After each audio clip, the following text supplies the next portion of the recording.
Kaixo, bideo honetan zirkulazio aparatuarekin jarraituko dugu, zehazki bihotzaren atalak ikusiko ditugu.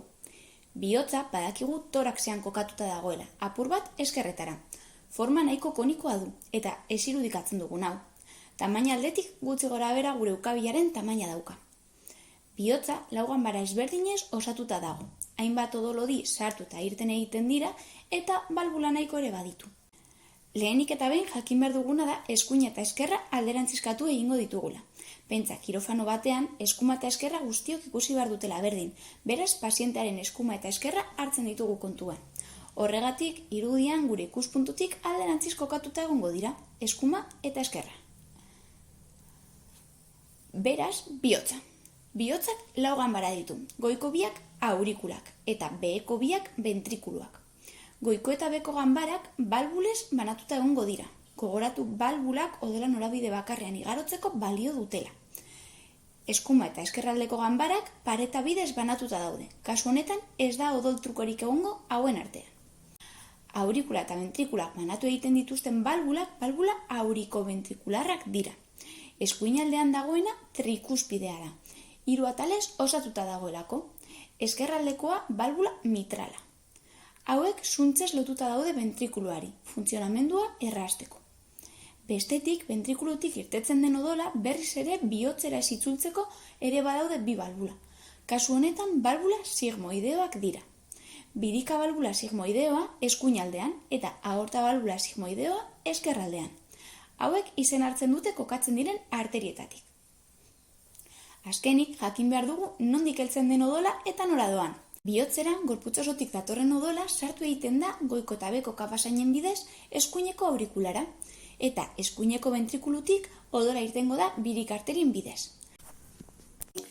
Berriz ere, odola itzuli egingo da bihotzera eskerreko aurikulara kasu honetan. Erabiliko duen bidea birika zainak izango dira. Azkenik, bihotzetik irtengo den odola aorta arteriatik egingo du. Ventrikuloetako paretak lodiak dira, odolari indar handia ematen diotelako bere ibilbidea egiteko, hotz, birikara edo gorputz osora heltzeko. Bereziki lodia da eskerraldekoa, hortik gorputz osora heldu behar delako odola. Beraz, odolaren ibilbidea hurrengoa litzateke. Gorputz osotik odola bihotzera itzuliko da. Gorputz osoko zainak batu joango dira kabasaina osatu arte. Bi kabasain sartu egiten dira bihotzera, bat gorputz bekaldetik, hankak, abdomena eta barreko odola hartzen duena eta bestea goikaldetik, burutik adibidez. Odola sartu egiten da eskuineko aurikulara. Hemendik balbula trikuspidea zeharkatu eta eskuineko ventrikulura helduko da. Ventrikulotik birika balbula zeharkatu eta birik arteriatik biriketara joango da odola. Biriketan karbono dioksidoa utzi eta oxigeno hartuko du odolak eta gero bihotzera itzuli egingo da. Odola eskerreko ventrikulora joango da, gero birika zainetik. 4 zain dira, bi irtetzen direlarik birika bakoitzetik. Gero balbula mitrala zeharkatu eta eskerreko ventrikulura helduko da. Hortik aorta balbula zeharkatu eta aorta arteriatik irtengo da.